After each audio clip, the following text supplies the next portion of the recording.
ஆன்மீகம் ஆனந்தம் சேனலுக்கு உங்களை அன்போடு வரவேற்கிறேன்.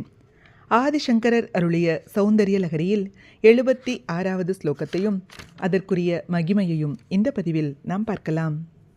சௌந்தரிய லகரியில் ஒவ்வொரு ஸ்லோகத்திற்கும் ஒவ்வொரு பலனுண்டு. இந்த ஸ்லோகத்தினை துதிப்பதினால் சர்வ வல்லமையையும் பெற முடியும். ஸ்ரீ குருப்யோ நமஹ. हरक्रोधज्वालावलिभिरवलीढेन वपुषां गभीरे तेनाभी सरसीकृतसङ्गो मनसि जह समुत्तस्तौ तस्मात् अचलतनये धूमलतिका जनस्तां जानीते तव जननी रोमावलिरिति.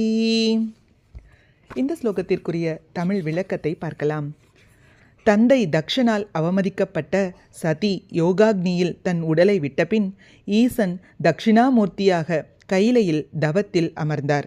தேவியும் இமவானின் மகளாகி மீண்டும் ஈசனையே கணவனாக அடைய தவம் செய்து கொண்டிருந்தாள். இந்நிலையில் சூரபத்மனால் பெரும் துன்பத்திற்கு ஆளான தேவர்கள் அவனை அழிப்பதற்கு ஈசனின் அம்சமான ஒரு புத்திரனை எதிர்நோக்கி இருந்தனர்.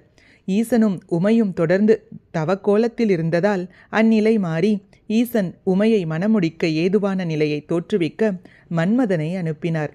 மன்மதனின் குறுக்கீட்டால் தவம் கலைந்த பரமன் கோபத்தோடு தன் நெற்றிக்கண்ணால் மன்மதனை எரிக்கும் விதமாக நோக்க அதிலிருந்து கிளம்பிய தீயினால் சூழப்பட்ட உடலோடு மன்மதன் தந்தையால் கண்டிக்கப்பட்ட குழந்தை எவ்வாறு தாயிடம் போய் சரணடையுமோ அதுபோன்று தீயின் தாபத்தோடு ஓடிவந்து தேவியின் அமுதம் நிறைந்த நாபி என்னும் மடுவுக்குள் மூழ்கினான்.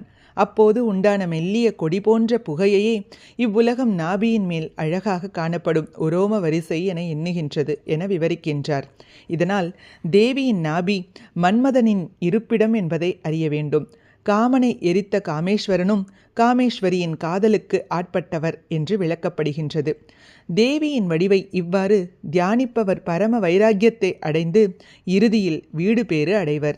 சுருக்கமாக சொல்ல வேண்டுமென்றால், பார்வதி பரமசிவனின் நேத்ராக்னியால் எரிக்கப்பட்ட மன்மதன் அதிலிருந்து தன்னை காத்துக்கொள்வதற்காக உனது நாபியாகிய மடுவில் குதித்தபோது அதிலிருந்து உண்டான புகையை உன்னுடைய ரோமாவளிகள் என்று ஜனங்கள் வர்ணித்து சொல்கின்றனர் என்று ஆசிரியர் அழகாக விளக்குகிறார். சர்வ வல்லமையும் அடைவதற்கு இந்த ஸ்லோகத்தினை துதித்து அம்பாளுக்கு நைவேத்தியமாக தேங்காய், பழம், தேன், தயிர் சாதம் ஆகியவற்றை படைத்து வழிபட வேண்டும். ஓம் ஸ்ரீ மாத்ரே நமஹ. ஹரிஹி ஓம். ஸ்ரீ குருப்யோ நமஹ. ஹரிஹி ஓம். இது போன்ற ஸ்லோகங்களுக்கும் ஆன்மீக விஷயங்களுக்கும் மறக்காம நம்ம சேனலை சப்ஸ்கிரைப் பண்ணிக்கோங்க. நல்லதே நடக்கட்டும், நன்மையே பிறக்கட்டும். நன்றி, வணக்கம்.